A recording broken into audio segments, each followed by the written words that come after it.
Deus, e Deus então rasgou o reino de Saul, terminando Davi assumindo ali todo o reinado de Israel. Reinou 7 anos sobre Hebrom e mais 33 ali sobre todo Israel. Saul foi um homem temente a Deus. Apesar dos seus pecados, de algumas falhas, mas ele administrou sob a orientação de Deus. Foi um homem bem-sucedido. Passa o trono para o seu filho Salomão, sendo agora Israel a nação dominante da época, tanto no aspecto político, como também cultural. Era Israel que realmente estava mandando. Salomão pega o reino de um certo modo forte, porém muitos inimigos do seu pai, que havia fugido de Israel, existia. Salomão mantém o reino, não basicamente com guerra, mas na administração pesada, usando a sabedoria que Deus ali lhe deu. Salomão reina 40 anos, agora assume o seu filho Jorão. Jorão, tolo, terminou dividindo o reino. Ficou. Aqui, você exige que você abra mais a sua mente para entender isso aqui, senão nós não vamos compreender Malaquias. Então, Jorão divide o reino. E ali ficou 2 tribos e meia, no norte, se chamando Israel, cujo a sua cidade capital era Samaria, e o reino do sul, cerca de 9 tribos e meia, que era o reino de Judá, cuja capital era Jerusalém. Pois bem, aqui o reino do norte, as 2 tribos e meia, Israel, a maioria dos seus reinos praticamente foram muito perversos. Aquele que não era 100% perverso, ficava ali 60%. Já o reino do sul, aqui, Judá, tinha assim, um rei, 2 reis bons, um perverso. Aí um bom, outro médio, outro perverso. E ficou nesse negócio. Deus então manda profetas para avisar que o reino do sul, olha, se vocês não se endireitarem, eu vou trazer punição para vocês. Então vamos lá. O reino foi dividido lá com Jeroboão, cerca do ano 900. Deus ficou 222 anos alertando aqui o reino do sul. Até que no ano 722, lembre-se que a data é decrescente. 900, 800, 700. 722, o rei da Assíria, Tiglat-Pileser III, invadiu aqui o reino do norte e os repatriou, dividiu aquele povo entre as nações. Então aquelas 2 tribos e meias foi levada agora cativa e espalhada no mundo de então. Ficou aqui agora as 9 tribos e meia, Judá, cuja capital era Israel. E Deus também alertou a eles, olha, vocês andem direito, senão eu vou também, da mesma forma que eu fiz com Israel, farei também com vocês. De modo que eles ficaram ainda naquela peleja.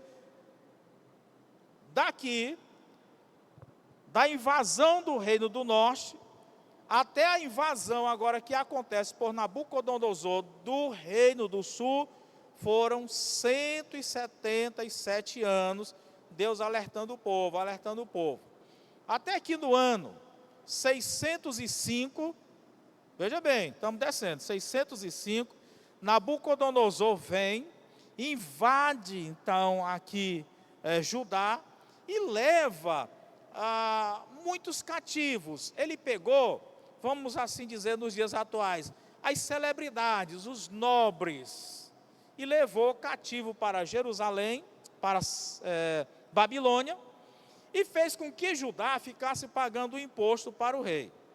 Mas o rei Joaquim, que ficou, ele terminou criando uma insubordinação contra o rei. 8 anos depois, Nabucodonosor volta, destrona o rei, prende, leva mais uma safra de cativo e dá mais uma oportunidade. Passa-se 17 anos de rebeldia, Nabucodonosor volta agora e destrói por completo o muro, destrói o templo, destrói tudo e fica na assolação aqui a terra, leva todos os cativos, né? Fora os que foram mortos. Bom, isso aconteceu aqui no ano 586. No ano 586.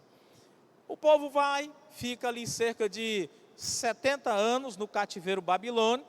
Depois, no império de Ciro, já no ano 438, baixando, Ciro decreta que o povo possa voltar, agora os judeus possam voltar de Jerusalém, de Babilônia, para assumir ali a terra de Judá. O povo volta, constrói o templo, constrói o muro, em muito sufoco, e o povo agora começa ali a andar. Só que foi estabelecido o culto no templo, tudo estava perfeitamente, e o povo começa a entrar novamente numa letargia, no marasmo, né? E aí já deixaram de... Os sacerdotes foram para o campo, porque o povo já não entregava o dízimo, e ficou aquela frieza, tanto no aspecto político, como também no aspecto religioso. E é um momento de frieza, onde Deus fala com Israel, aliás, Judá, cobrando deles agora uma postura firme no aspecto religioso. E é aí que entra a nossa reflexão, certo? Ah, pastor, mas você falou muito rápido, eu não entendi nada. Não era para você entender mesmo, não, porque para entender nós levaríamos dias estudando essa questão, né? Pois bem, então aqui eu quero usar alguns versículos do livro de Malaquias, do capítulo 1 ao capítulo 3, para nós falarmos sobre as 7 interrogações atrevidas do povo contra Deus. As 7 interrogações atrevidas do povo contra Deus. E a primeira, eu quero que vocês projetem aí, Malaquias capítulo 1, versículo 2. Certo? Além do povo estarem vivendo um momento frio, eles, de um certo modo, eram atrevidos e fizeram algumas 7 interrogações para Deus. A primeira está em Malaquias, capítulo 1, versículo 2. Olha o que diz aí Deus. O Senhor falando. Eu vos tenho amado, diz o Senhor, mas vós dizeis, em que nos tem amado? Okay? Então a primeira interrogação é, em que tu nos tem amado? De um certo modo, essa interrogação podemos trazer como uma afirmativa, onde o povo diz, tu não nos ama. Então, naquele estado de frieza, o povo questionava Deus, dizendo, Senhor, tu não nos ama. E Deus diz, olha, Deus pega aí ainda a continuação do versículo 2 e o 3, voltando à história, para mostrar para eles que eles não eram nada. E que Deus, no decorrer dessa história, os tirou do Egito. Esaú, irmão de Jacó, era mais forte, mas Deus diz, eu odiei Esaú e amei a Jacó. E não só nesse texto, mas quando nós vamos ali no livro de Números, e lá volta a repetir-se em Deuteronômio, Deus faz uma pergunta ao povo de Judá, dizendo, por acaso não existia nações mais fortes e melhores do que vocês? Existia, mas eu amei vocês. Vamos lá, qual seria a lição para nós no contexto atual?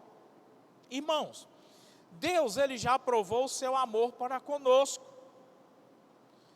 Romanos 5, versículo 8 diz, Deus provou o seu amor para conosco, pelo fato de que Cristo morreu por nós, quando nós ainda éramos pecadores. João 3,16 também mostra isso, a mesma coisa.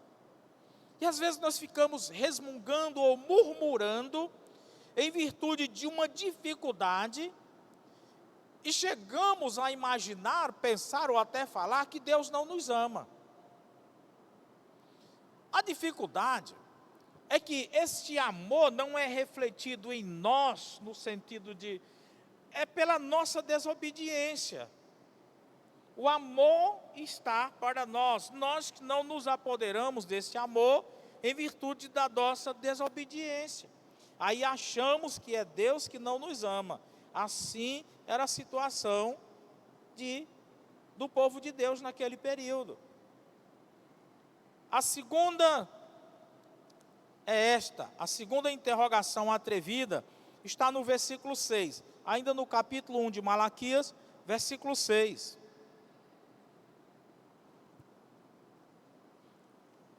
Olha aí. O filho honra o pai, e o servo o seu senhor. Se eu sou o pai, onde está a minha honra? E se eu sou o Senhor, onde está o meu temor? Diz o Senhor dos exércitos. A vós, ó sacerdotes, que desprezais o meu nome, e vós dizeis, em que nós temos desprezado o teu nome? Vamos trazer para uma compreensão mais atual. Como você entende essa frase? Olha, fulano despreza o cicrano. Como você entende? Esse desprezar implica dizer que essa pessoa não tem valor para nós. E além dele não ter valor, nós fazemos dele chacota. Então aqui Deus diz, olha, vocês desprezam o meu nome. E quando nós vamos dar continuidade no texto, nós vemos que Deus explica o porquê disso. Ou seja, vocês oferecem no meu altar pão imundo. O que era pão imundo? Quando nós vamos lá, vou pegar Deuteronômio, que é repetição da lei. Deus, ele deu toda a normativa de como deveria se oferecer as ofertas no altar. O pão deveria ser preparado de uma forma, em todos os detalhes, nos mínimos detalhes. E o povo não estava mais preocupado com isso não. Eles estavam apenas querendo se justificar no aspecto religioso. E ali estava oferecendo de qualquer jeito aquilo ali. É mais ou menos assim para o nosso contexto atual. Porque nós viemos esta manhã, que vimos fazer aqui nesta manhã? A maioria veio no intuito de adorar a Deus, de louvar a Deus. A maioria veio no sentido de aprender de Deus. Mas pode ser que alguém venha porque não tinha nada para fazer. E é bom estar aqui com os amigos, e etc, etc. Ou até, às vezes, viemos pelo fator religioso, domingo é dia de ir, entre aspas, à igreja, como é a expressão mais usada. Então, hoje estou aqui na igreja. Mas, verdadeiramente, internamente, não há esse sentimento de adorador. Não, eu tiro este dia para dedicá-lo a Deus, como adorador. Então, é desonrar o nome do Senhor. Outra interrogação atrevida está na sequência aí, o versículo 7. Bem na sequência mesmo, versículo 7. Olha aí. Ofereceis sobre o meu altar pão imundo e dizeis, em que te havemos profanado? Nisto que dizeis, a mesa do Senhor é desprezível. O povo, nos holocaustos, nas ofertas de animais, a lei exigia assim, que aquele animal, ele deveria ser sem nenhum defeito, deveria ser um animal perfeito, tudo, tinha a idade certa para poder ser oferecido. E o povo, nós vamos ver lá mais adiante, aqui no livro de Malaquias, que o povo fazia o seguinte: eles faziam um voto com Deus: Senhor, se tu me abençoar nisso, naquilo, eu te darei este novilho, esse cordeiro, tal, como sacrifício. Deus abençoava o povo. Só que na hora, em vez dele oferecerem aquele cordeiro perfeito, eles pegavam aquele que estava doente, já ia morrer mesmo, aí levava para oferecer. Eles pegavam aquele que tinha quebrado a perna, estava manco e oferecia. E Deus disse: não foi assim o nosso acordo. Você disse que ia dar esse aqui, e a lei exige esse aqui. Como você vai dar esse outro? Então estava vendo assim uma falta, né, de profanação dos critérios religiosos nas oblações, nos sacrifícios, nas ofertas. Mas continuemos ver mais uma interrogação atrevida. Agora nós vamos saltar para o capítulo 2 de Malaquias, versículo 17, 2:17. Eu recomendo você ler o livro de Malaquias. É muito bom esse livro. É pequenininho, 4 capítulos, e os capítulos são pequenos. Leia, leia com calma. É muito bom o livro de Malaquias. Olha aí, capítulo 2, versículo 17. Enfadais ao Senhor com as vossas palavras, e ainda dizeis: em que o enfadamos? Ou seja, Deus já estava cansado. Deus já estava cansado das palavras do povo. Por quê? Não eram palavras de compromissos, palavras verdadeiras. Eram palavras bonitas, mas que não servia na hora da prática. A palavra era uma, a prática era outra. E aí ele continua: nisto que dizeis, qualquer que faz o mal, passa por bom aos olhos do Senhor.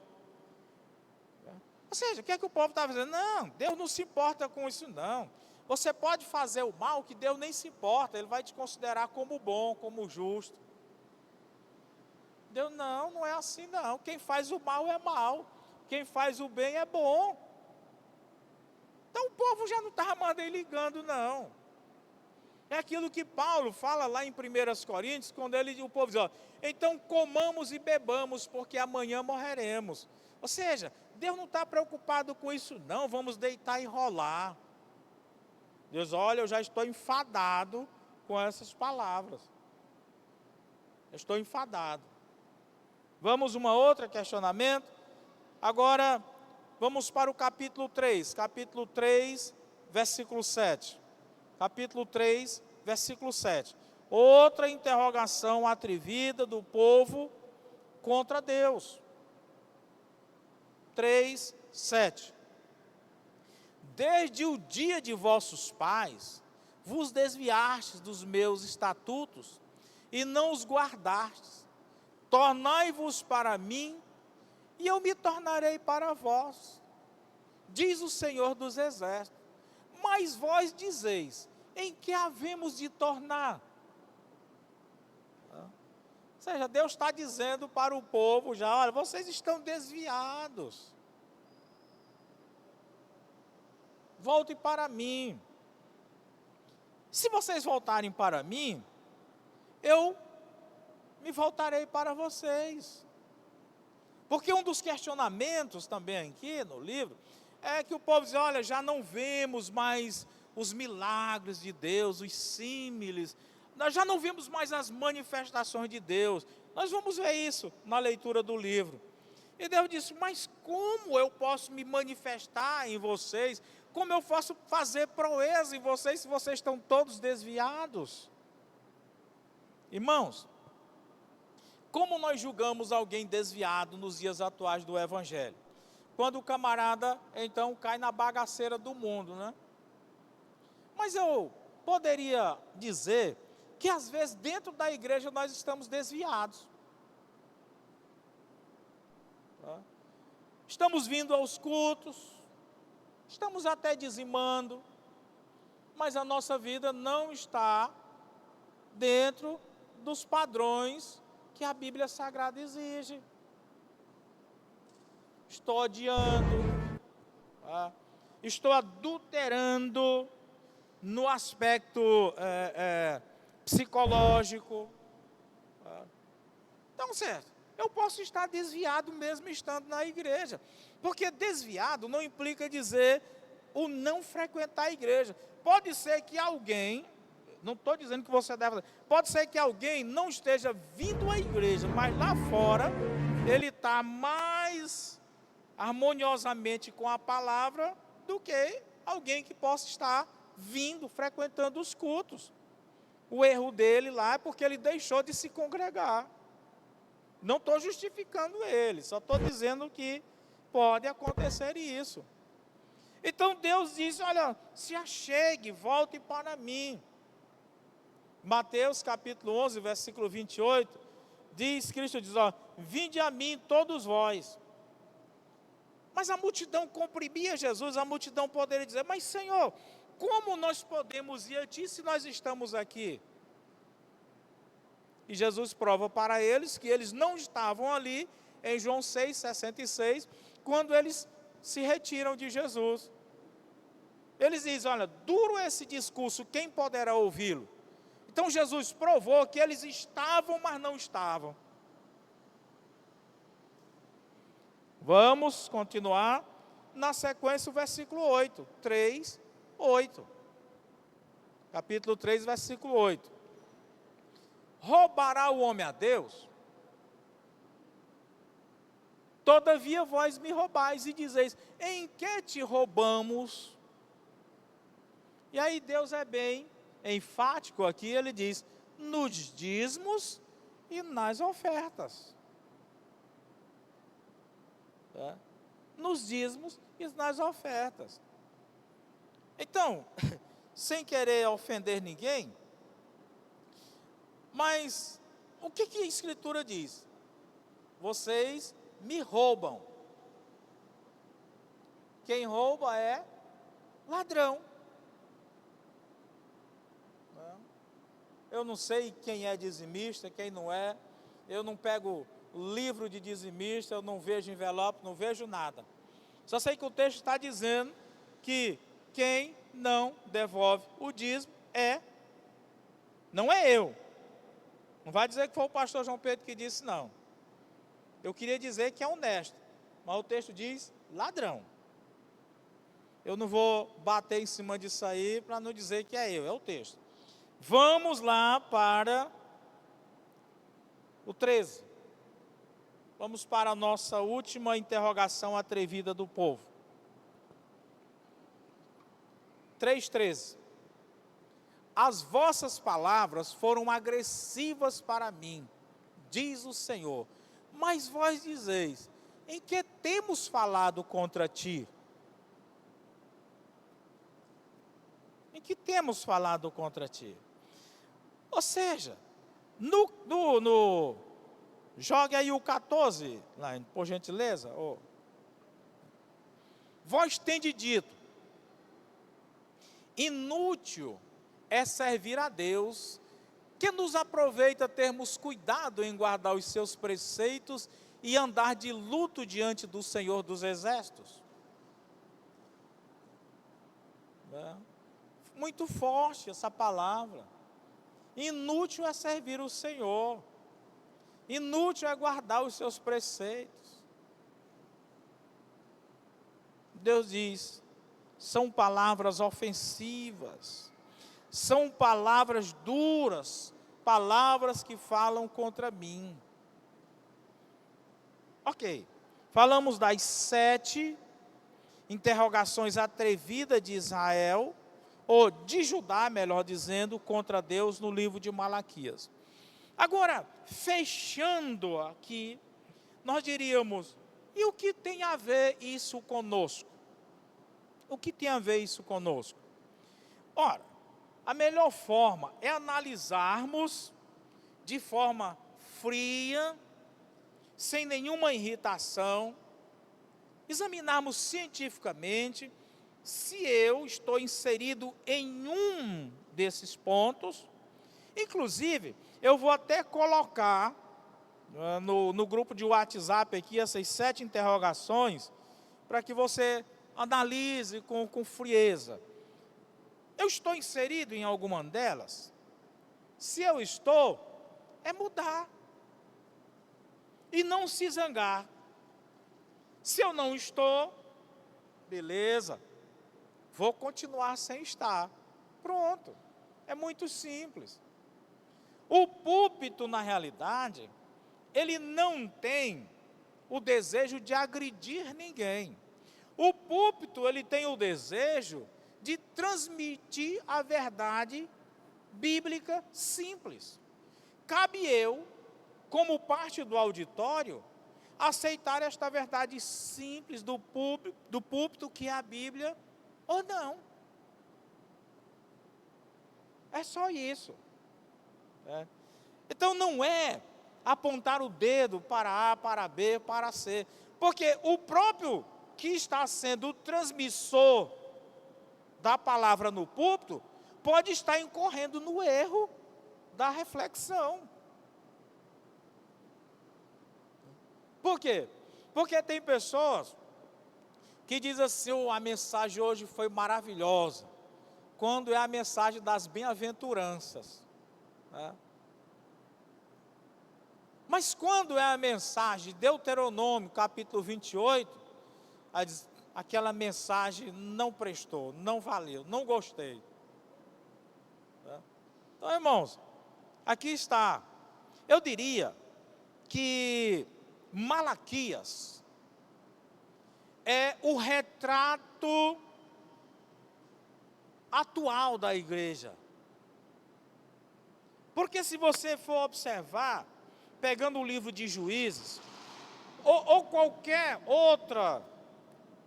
outro contato de Deus com o seu povo, você vê período que o povo está tão elevado, que está entrando na porta do céu. Aí de repente eles começam a declinar, aí vão para um estágio que falta entrar na porta do inferno. Malaquias era este período de frieza. Era esse período de frieza. Quando o povo retorna da Babilônia, sob o comando de Esdras, depois Neemias, então o povo estava elevado. Se estabelecem, começam a esfriar. Pensemos na nossa igreja. Eu estava pensando hoje bem cedo, as conquistas que nós já tivemos no âmbito material foram tão fáceis. E hoje, conquistas mais simples, nós estamos tendo dificuldade. O que está acontecendo? Irmãos, num período rápido, nós colocamos esse teto de 500 mil reais. 500 mil reais. E hoje, para a gente arrecadar 10 mil, é um sofrimento, é luta. O que está acontecendo? Entendeu? Malaquias.